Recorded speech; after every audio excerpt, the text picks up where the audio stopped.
guys, it's me, and this is a study of the Wheel of Time with the Rain Serpents. I hope you guys enjoy this episode, and please read the books. Read the books with me, and then let's talk about it.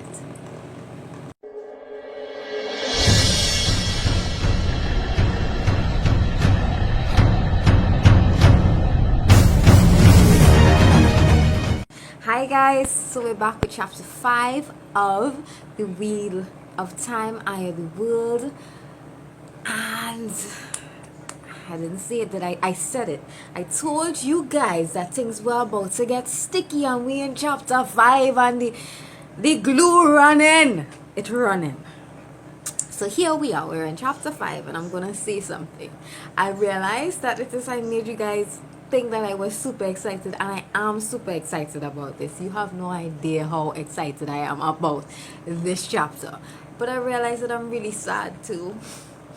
I'm telling you guys, Robert is such a good writer. He is such a good writer that these people feel like my family. They feel like my loved ones. They are actual people, and I love them. I love Rand. I love Tam. And things from here on out are going to change spectacularly. It's about to change. It will never be the same. And I am sad because I love them and they love each other, and I'm, God, why does you can't just give these men like a life, a good life? Let them be happy. Stop bringing your problems here. Tired, man. Leave them alone. But I guess that's not what this is about. Here we go. So we last chapter they were leaving from Emmons Field, and they were on the road home, and it doesn't take them long, and they get home. Usually when it is they spend the night in Emmons Field, and it's winter's night, they call it. This is the night before Beltane. This huge festival in Two Rivers. They usually lime and have fun and laugh and dance, and it's just all chase. But they're back at the farm, and it's just like always have work to do at the farm. If it is we're gonna be here, it's best we get some work done. So Tom goes and he says, well, I'm gonna make some stew, something for us to eat. You Rand, you go do some chores. So he goes, he brushes down Bella, he goes to feed the sheeps, fills up some water, like things that you do around a farm. Then he goes, oh my god, he goes to stack wood.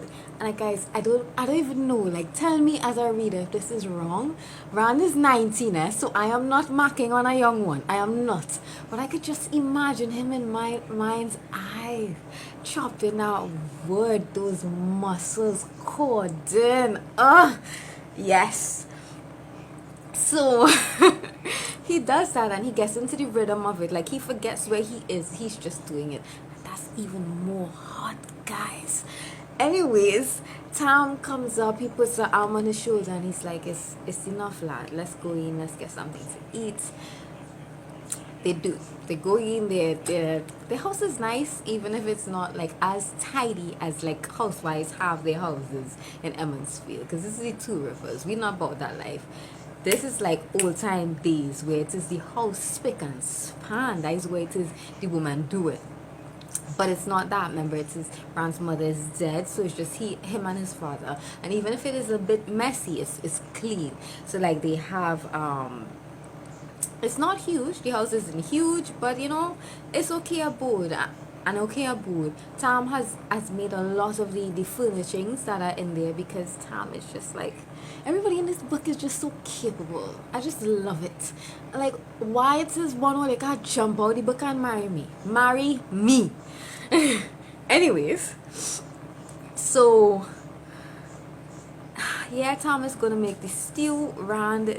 What Rand was doing, he was gonna brew some hot tea for both of them to drink, and both of them would get into those chores. Tom, however,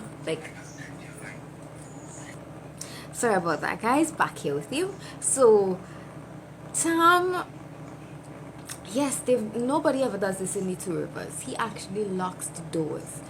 I was trying to tell Oli, like, think long time, old time. Nobody's coming into your house to steal, rob, hurt, nothing.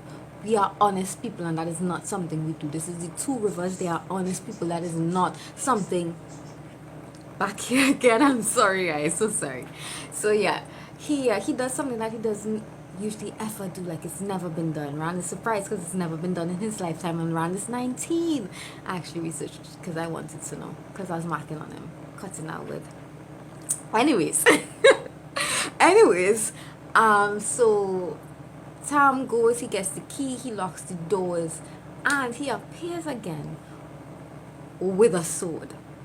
This is a big thing for Rand. Nobody in the Two Rivers have swords. These it's farmers here. Like, where would you get a sword? Swords are expensive, and that sword is heron marked. You guys wouldn't understand what that is now, but I need you guys to remember it's heron marked. There's a heron on the blade and the hilt of the sword, and this is very important. Very important. Stick with me and read the books. So, Fran is asking him all these questions, and Tam is like, well, your mother never really wanted me to keep it or whatever, but yeah, I got it when it is like I had gone out of the Two Rivers. I guess a long time ago he had gone out of the Two Rivers to do something, and he had acquired the sword. Rand's mother didn't really approve of it, but he kept it, and he's saying that if it is something happens tonight, because this black cloaked rider that like the older folks don't see, but the younger men, like, they see in them, because it's the younger men who came forward and they said, hey, this is the person I'm seeing, we need to do something about this. So that has Tam on edge. So he belts the sword around his waist, and he's gonna get to the stew. Rand is about to, he's by the kettle or whatever, and it's boiling hot, and he's about to remove it when there's a thump on the door. Now it's night. They are on a farm. Their closest neighbor is an hour away, and he not really gonna come and check them when it is not broad daylight. For why? So Rand is like, maybe it's like a neighbor here to borrow something, but he doesn't really believe it. Boom! The door bursts wide open, and in come monsters. They have horns on their head, like rams. I think it was rams or bulls' horns. Some of them have hooves for feet. Like, some of them, where it is their nose and their mouth should be, there are muzzles, there are snouts, there's like hair on their face, hair on their bodies, and they are huge. Taller than the tallest man, tall like two men standing on each other, and big, broad, wide, bigger than Perrin, probably bigger than Master Luhan, who is the blacksmith. He strapped. So, and it comes out, and Tam's reflexes are like, whoa. He slashes the neck of one of them immediately, and then he does so to another. Immediately he tells Rand, hey, go, leave, run, lad, and I will hold them off.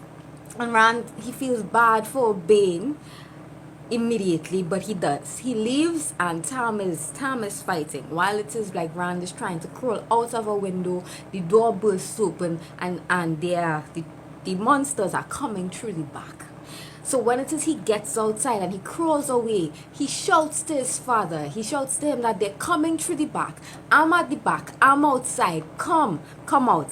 Right? Get out of there. Get the hell out of Dutch. So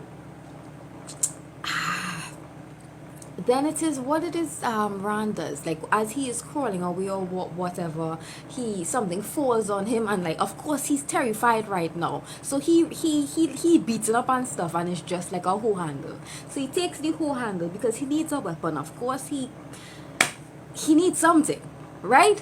And he's crawling away or whatever. A bit after that, I think he goes and checks the sheep pens or whatever, and it's like, I don't remember. I don't recall. Jumping to when it is like there's a point where it is Tam puts an arm over Rand's mouth, because he's like, I needed you not to shout, but it's me, right? Trollocs could hear. They have very good sense of hearing. And Rand is like, these are freaking Trollocs. Trollocs aren't real. They aren't real. They're not supposed to be real.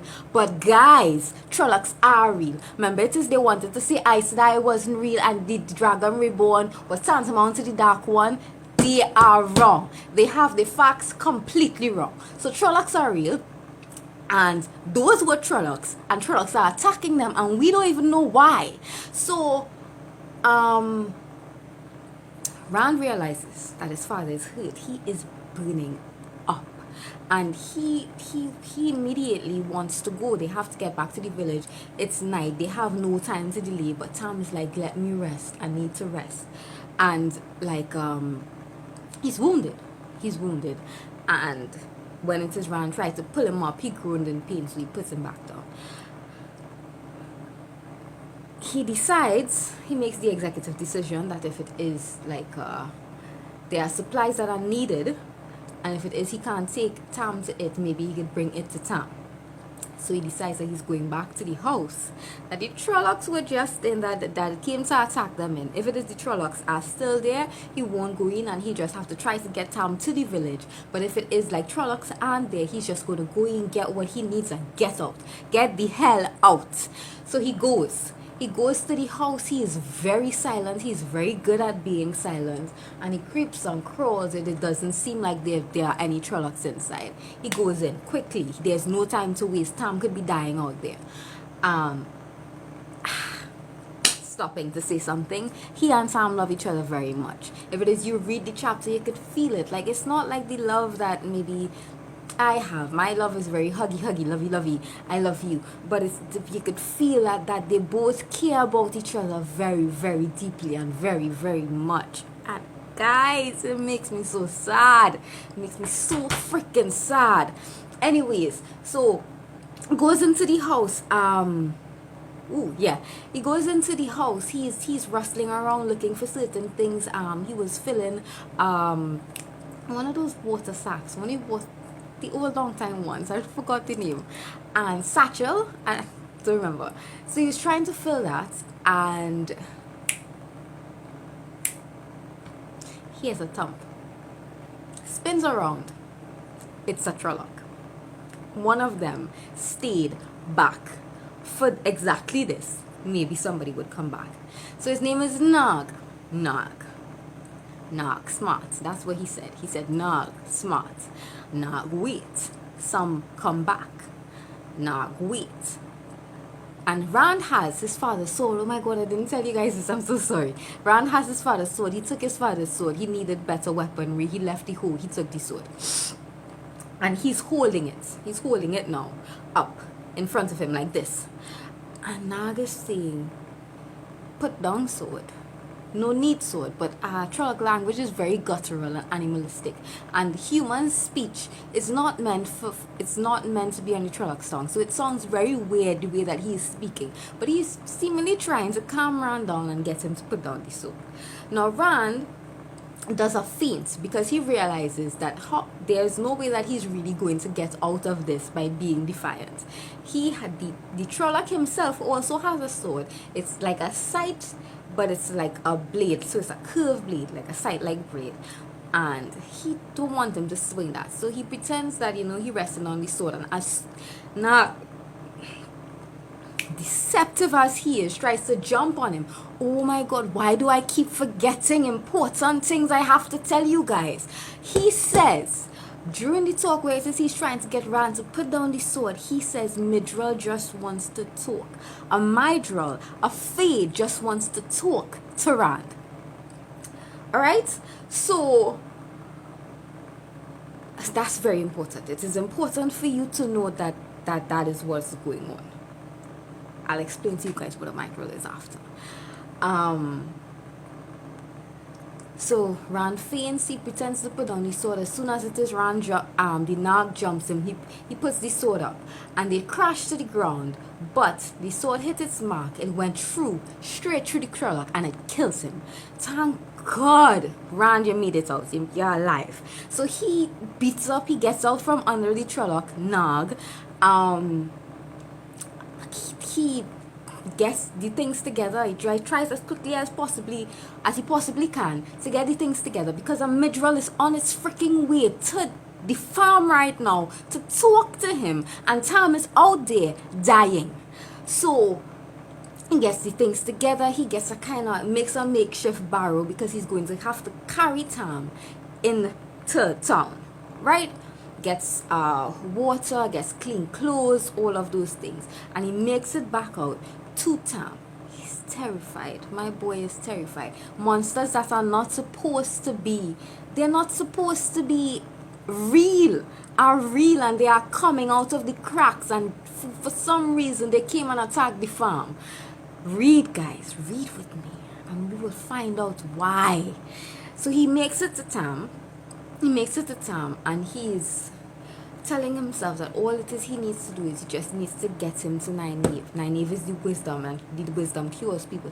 Just needs to get him into town. He survives once he gets there. Now Tam is mumbling. He's saying things that doesn't exactly make sense. Like the fever went to his head. So like you know things are bad. So guys, shit's still sticking. It's still very sticky. Next chapter, things are going to happen, guys. I need you to read, and read well, and be my soldier, and let us continue this journey together. Bye, guys.